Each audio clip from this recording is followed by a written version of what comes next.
नमस्कार दोस्तों, कैसे हो आप सब। उम्मीद करते हैं आप सभी ठीक होंगे। साथियों, फिलहाल में हमारा जो दिल्ली फायर एम्स में जो वैकेंसी निकली थी फायर सिक्योरिटी कम असिस्टेंट से, इसके साथ आप फायर से रिलेटेड कोई भी एग्जाम दे रहे हैं तो मैंने कुछ एग्जाम से रिलेटेड कुछ मेन इंपोर्टेंट फायर के क्वेश्चन आप लोगों के लिए तैयार किए हैं।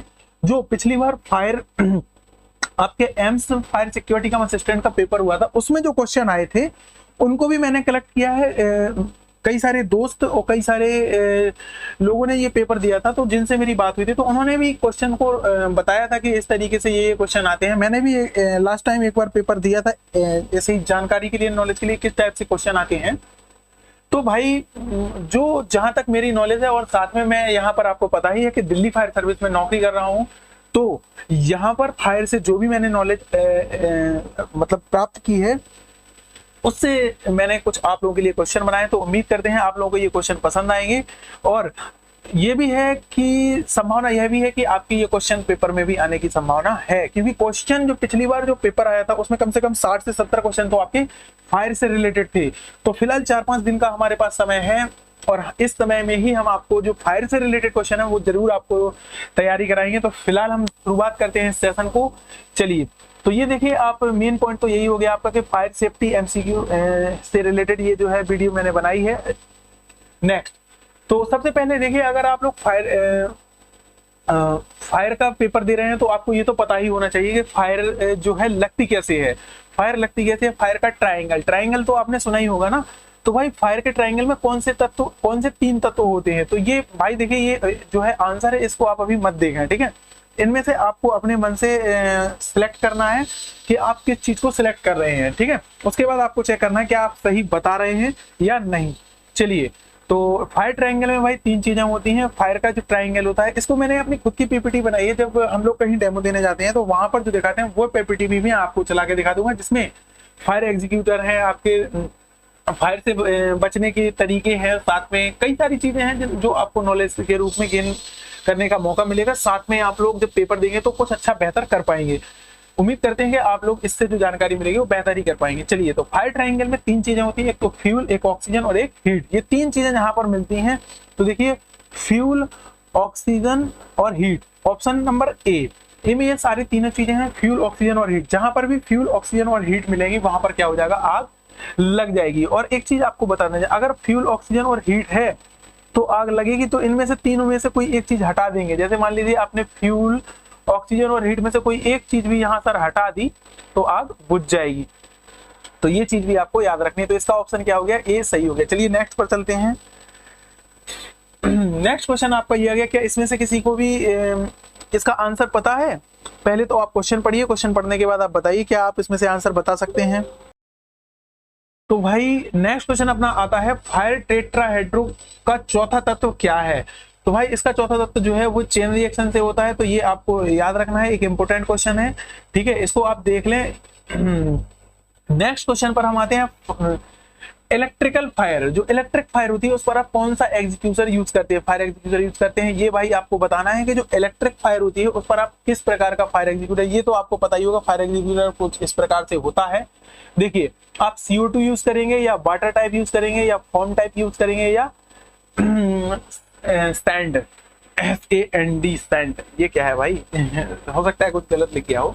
चलिए, तो यहां पर आपको CO2 मतलब कि कार्बन डाइऑक्साइड लगभग जो है आप देखेंगे इसमें लगभग 76 डिग्री के समथिंग शायद इसका वो होता है, टेम्परेचर होता है। ये इसको अगर आप हाथ से पकड़ेंगे ना तो कोल्ड बर्न हो जाता है। इसमें एक पाइप होता है, उसके ऊपर हैंडल होता है पकड़ने के लिए, उसको पकड़ के आपको यूज करना होता है। तो इलेक्ट्रिक फायर जब भी हो तो वहां पे आप CO2 का यूज करेंगे। CO2 आग कैसे बुझाता है? तो वहां का ऑक्सीजन हटाकर, ये बात आपको याद रखनी है, ऑक्सीजन को हटाकर आग बुझाता है। क्योंकि क्वेश्चन इस प्रकार से बन सकता है कि जब आप CO2 आग किस प्रकार से, तो भाई जहां पर भी आप CO2 यूज करेंगे वहां का ऑक्सीजन क्या हो जाएगा? ऑक्सीजन ये वहां से हटा देती है। ऑक्सीजन हटेगी तो क्या हो जाएगी? आग बुझ जाएगी। पहले ही मैंने फायर का ट्रायंगल बताया था कि भाई 3 चीजों से मिलकर बनती है, एक ऑक्सीजन और एक हीट और एक क्या? फ्यूल। तो यहाँ सर 3 में से किसी भी एक चीज को हटा दिए, जैसे ऑक्सीजन को हटा दिए तो इसलिए आग बुझ जाएगी। चलिए, तो नेक्स्ट पर चलते हैं। पास आपने सुना ही होगा, जो आप फायर एग्जीक्यूशन चलाते हैं तो उसमें एक पास मेथड होती है। पास यानी कि पुल द पिन ए से am the base of fire, S से स्क्वीज द हैंडल और एस से side by side.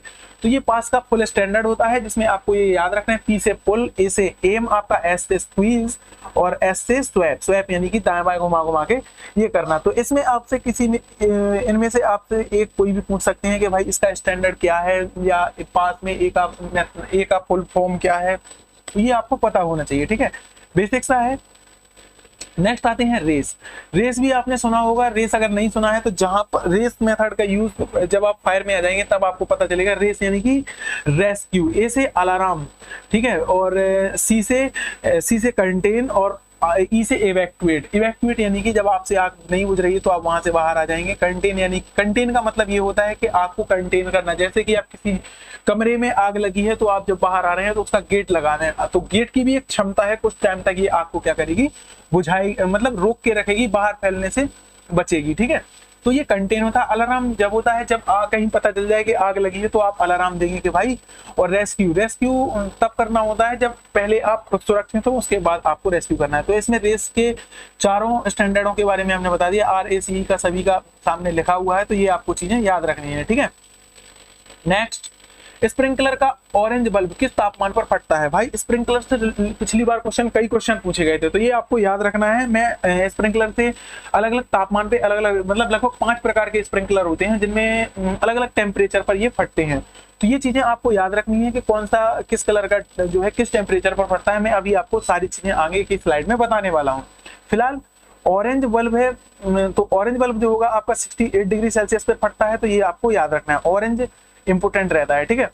Fire door का, ये भाई फायर डोर को सामान्य स्थिति में कैसा रखना चाहिए? फायर डोर जो है सामान्य स्थिति में क्या होता है, बंद होता है। एक चीज हमेशा याद रखना जो है फायर डोर में, एक चीज हमेशा याद रखना कि फायर डोर जो होता है ना वो हमेशा बाहर की ओर खुलता है, ठीक है।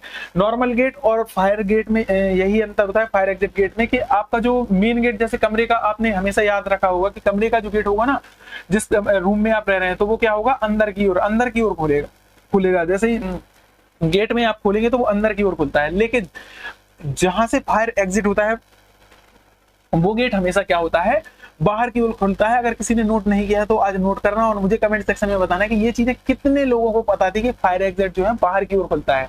सो प्लीज मुझे कमेंट सेक्शन में कमेंट करके जरूर बताएं, ठीक है। आग लगने पर किसका उपयोग नहीं करना चाहिए? बेसिक से भी क्वेश्चन आपके उसमें आएंगे कि आग लगने पर उपयोग क्या नहीं करना चाहिए। लिफ्ट का उपयोग करना चाहिए कि नहीं करना चाहिए, सीढ़ियों का, फायर एग्जिट का, इवैक्यूएशन का, ठीक है। तो लिफ्ट का उपयोग आप कभी नहीं करेंगे। अगर फायर है तो आप लिफ्ट का यूज नहीं करेंगे। यहाँ पर देखिए लिखा हुआ है कि किसका उपयोग नहीं करना चाहिए, तो लिफ्ट का नहीं करना चाहिए, ठीक है। चलिए नेक्स्ट चलते हैं, क्योंकि लिफ्ट में हो सकता है कभी भी इलेक्ट्रिसिटी कट कर सकते हो, तो आप इस बीच में फंस जाएंगे, ठीक है। तो अब आते हैं फायर एग्जीक्यूटर की जांच के अंतराल पर करनी चाहिए। फायर एग्जीक्यूटर जो होते हैं उनकी जांच किसने अंतराल पे करनी चाहिए? वैसे तो इसकी नॉर्मली जांच अगर देखा जाए तो 1 साल में आप, वैसे तो हर दिन ही आपको करनी चाहिए। क्या पता कब में भी हो सकता है कि कहीं से लीकेज हो जाए तो आपका जो है काम करना फायर एग्जीक्यूटर बंद कर दे। तो यहाँ पर आप देख रहे हैं ना, ये देखिए, इसको मैं ये कर रहा हूँ लाल कलर से। यहाँ पर एक ग्रीन कलर का जो है वो होता है, क्या, मीटर बार होता है, जिसमें आप पता कर सकते हैं। अगर उसमें वह ग्रीन पर है तो इसका मतलब कि वो एग्जीक्यूटर चलने की अवस्था में है, ठीक है। हर 1 साल में इसको रिफिल कराया जाता है। ये चीजें आपको बर्स रखनी है। 5 वर्ष से हाइड्रेंट टेस्ट, जो हाइड्रोस्ट्रोलिक टेस्ट जो होता है वो 5 वर्ष में, हाइड्रोस्ट्रोलिक मतलब प्रेशर से उसको चेक किया जाता है क्या वो सही है या नहीं है, इस तरीके से, ठीक है। नेक्स्ट, एमसीपी क्या होती है? मैनुअल कॉइल पॉइंट होती है। इसका यूज होता है, ये आपने देखा होगा कई सारी जगहों पे, जहां पर आप कोई बिल्डिंग है, किसी लिफ्ट के पास, किसी हॉस्पिटल में, जहां पर पब्लिक आराम से, मतलब नॉर्मली रूप से इसका यूज कर सकते हैं। नॉर्मली इस तरीके से कभी फायर हो जाती है तो आपको अलार्म बजाना है। इसमें क्या होता है, एक ग्लास लगा होता है, ठीक है। ग्लास को तोड़कर उसको प्रेस करना होता है बटन को। देखिए इसमें लिखा है एमसीक्यू पर फायर अलार्म बजाने के लिए क्या किया जाए। ग्लास तोड़ना चाहिए, घुमाना चाहिए, खींचना चाहिए, काटना चाहिए, तो क्या करना चाहिए? तो भाई ग्लास को तोड़ना चाहिए। ग्लास तोड़ेंगे आप तभी आप उसका जो है बटन को प्रेस करेंगे, उसके बाद उसका यूज कर पाएंगे। तो ये चीजें क्लियर है, इसका आंसर ए सही है, ठीक है। नेक्स्ट चलते हैं। चलिए, एक सबसे इंपॉर्टेंट क्वेश्चन, क्योंकि पिछली बार का जो पेपर हुआ था ना, तो भाई उसमें बहुत सारे ऐसे क्वेश्चन आए थे कि फायर एग्जिट के समय जो आप देखते हैं साइन किस तरीके का होता है। चार आपको सिंबल दे, चार आपको इमेज दे देगा, उसमें बताना होगा कि किस तरीके से फायर एग्जिट का साइन होता है। तो इस तरीके से होता है। और फायर एग्जिट का कलर क्या होता है, तो कलर आपने सामने देख लिया है, ग्रीन कलर से आपका जो है ये रहेगा। ठीक है, चलिए नेक्स्ट चलते हैं फायर स्प्रिंकलर के टाइप। स्प्रिंकलर टाइप मैंने आपको पहले ही बता दिया है कि 5 प्रकार के होते हैं। और देखिए 5 प्रकार में आपको कई प्रकार, ये मैंने फॉर एग्जांपल के लिए आपको दिखाए हैं कि इस तरीके से ये दीवार वाला है, दीवार पर लगा होता है, कुछ आपके जो लेंटर होता है उस पर लगे होते हैं। तो इस तरीके से कई प्रकार के होते हैं, अलग अलग लेंटर पे जो पाइप होते हैं उनके ऊपर भी लगे होते हैं इस तरीके से। तो फायर स्प्रिंकलर का आपको याद रखना है, इस तरीके से होता है। ये चीज जहां भी आपको देखा, ये इसमें एक देखिए बल्ब लगा हुआ है, बल्ब का एक टेम्परेचर होता है, ऑरेंज कलर का मैंने बताया था ना, 68 डिग्री सेल्सियस पर पहुंचते ही ये फट जाएगा। तो ऐसे अलग अलग कलर के आपको देखने को मिलेंगे जो अलग अलग टेम्परेचर पर क्या होते हैं, फट जाते हैं। ठीक है, और अब ऑटोमेटिकली पानी स्टार्ट हो जाता है। ठीक है, चलिए तो टेम्परेचर के अकॉर्डिंग मैंने ये कुछ बनाकर रखे हैं। ओरिजिनल ऑरेंज में भी हो सकता है कुछ, यहाँ पर मिसप्रिंट हो गई है शायद, वहां पर 68 था, यहाँ पर 57। चलिए तो इसको मैं एक बार क्रॉस चेक कर लूंगा और आपको दोबारा से बता दूंगा। फिर भी मे भी हो सकता है वहां पर गलत हो, एक बार ही मैं चेक गूगल करके चेक कर लेता हूँ, शायद गलत हो गया है, शायद ये ऑरेंज ही 68 होता है ना।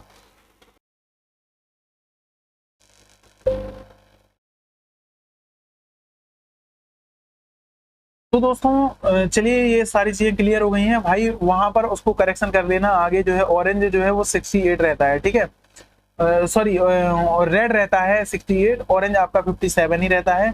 ये जिसके सामने जो लिखा है ये बिल्कुल सही लिखे हैं। ठीक है, येलो आपका 79 पर है, ग्रीन आपका 93 पर है, ये आपका सेल्सियस का लिखा है। ठीक है, ब्लू आपका 141 सेल्सियस पर, पर्पल आपका 182, ब्लैक जो है 260 डिग्री पर। ठीक है, स्प्रिंकलर स्मोक से नहीं बल्कि निर्धारित तापमान पर हीट की प्रक्रिया, जैसे ही उसको हीट मिलेगी उतने टेम्परेचर वो ऑटोमेटिकली क्या हो जाएंगे, फट जाएंगे। तो ये सारी चीजें आपको याद रखनी है स्मोक, क्योंकि आपके पेपर में इंपॉर्टेंट क्वेश्चन है ये, इनमें से जो है आएगा जरूर कि भाई किस कलर का स्प्रिंकलर है तो वो कितने टेम्परेचर पर फटेगा, इस तरीके से क्वेश्चन आएंगे। ठीक है, नेक्स्ट तो कुछ स्प्रिंकलर के नाम भी आप देख लो, क्योंकि हो सकता है नाम से भी आपसे पूछ ले। फायर स्प्रिंकलर आग लगने पर स्वतः सक्रिय हो जाते हैं, अलग अलग स्थानों पर आवश्यकताओं के अनुसार कई प्रकार के होते हैं। सबसे पहला आता है पेडेंट स्प्रिंकलर।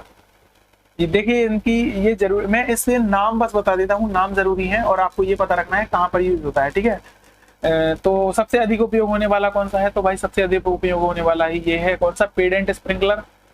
चलिए नेक्स्ट देखते हैं, अपराइट स्प्रिंकलर।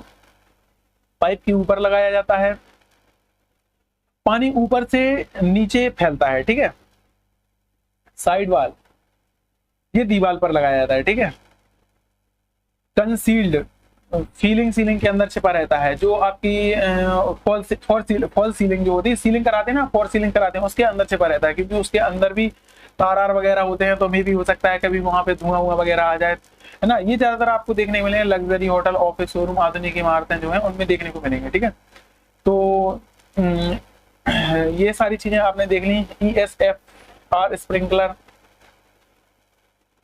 ये आपका इसको फुल स्टैंडर्ड देखने को मिल गया। ठीक है, तो ये फुल स्टैंडर्ड भी आपको याद रखना, बहुत तेज सक्रिय होते हैं ये। चलिए नेक्स्ट देखते हैं,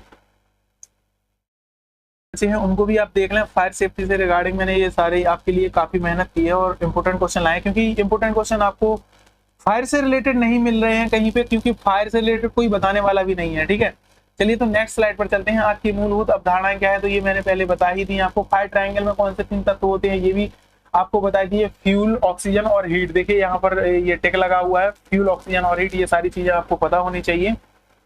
नेक्स्ट चलते हैं, ये भी मैंने आपको बता दिया था कि भाई चैन रिएक्शन से फायर का ये जो है ना, आग के प्रकार। तो भाई आग के प्रकार 5 प्रकार के होते हैं। ठीक है, 5 प्रकार की फायर होती है, A, B, C, D और K। यहाँ पर D को हटा दिया गया है, तो D की जगह पे अपन किसका, K मतलब कि किचन टाइप फायर। हम आग के टाइप के बारे में भी आपको बताएंगे नेक्स्ट।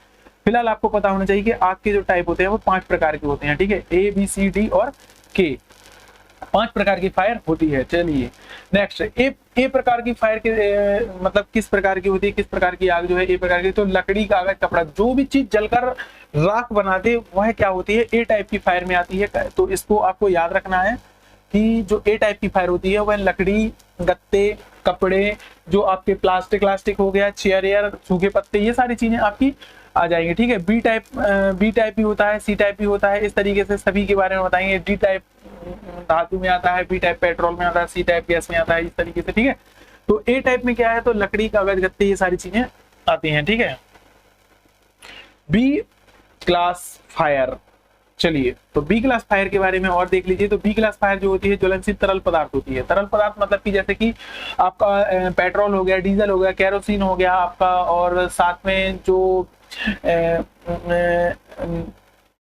जो अपने नेल्स पे लड़कियां वो लगाती ना, उसको साफ करने के लिए क्या बोलते हैं यार, याद नहीं आ रहा, केरोसिन, अरे केरोसिन तो तेल हो गया मिट्टी का। चलिए, तो जो भी चीजें मतलब लिक्विड के फॉर्म में है और जलकर जल सकती हैं तो उसको बी टाइप में आएंगी। और सी टाइप जो फायर होती है उसमें एलपीजी, सीएनजी, प्राकृतिक जितनी भी गैसें आपकी, जो भी गैसें जल सकती हैं वो सब इसमें आ जाएंगी। ठीक है, तो ये आपकी सी टाइप में। फायर एग्जीक्यूटर आपने देख लिए, CO2 टाइप के फायर एग्जीक्यूटर होते हैं, A type, B type, C type, water type, ये कई प्रकार के होते हैं। इनको मैं अगले नेक्स्ट उसमें अच्छे से बताऊंगा। ठीक है, तो इलेक्ट्रिक फायर पर किस एग्जीक्यूटर का यूज करेंगे आप, तो CO2 का। CO2 क्या होता है, इससे करंट लगने का खतरा होता ही नहीं है। वहां पर जहां पर फायर होती है वहां का ऑक्सीजन कट कर देता है। ठीक है, उस एरिया में जहां पर आप CO2 चलाएंगे वहां पर ऑक्सीजन कट कर देगा और वहां से आप फायर को क्या करते हैं, बुझा सकते हैं। ठीक है, एबीसी टाइप का जो होता है वो पाउडर टाइप का होता है। इसमें ड्राई केमिकल पाउडर होता है, डीसीपी ड्राई केमिकल पाउडर होता है इसमें। तो ये जहां पर भी जाएगा, जैसे अगर आप इसको इलेक्ट्रिक इक्विपमेंट पे यूज करेंगे तो वो इक्विपमेंट आपके क्या हो जाएंगे, संभावना है कि वो खराब हो जाएंगे, क्योंकि ये पाउडर जो लेयर बनाता है तो वो वहां पर जम जाता है। ठीक है, तो इसलिए इसको अच्छे से समझ लेंगे।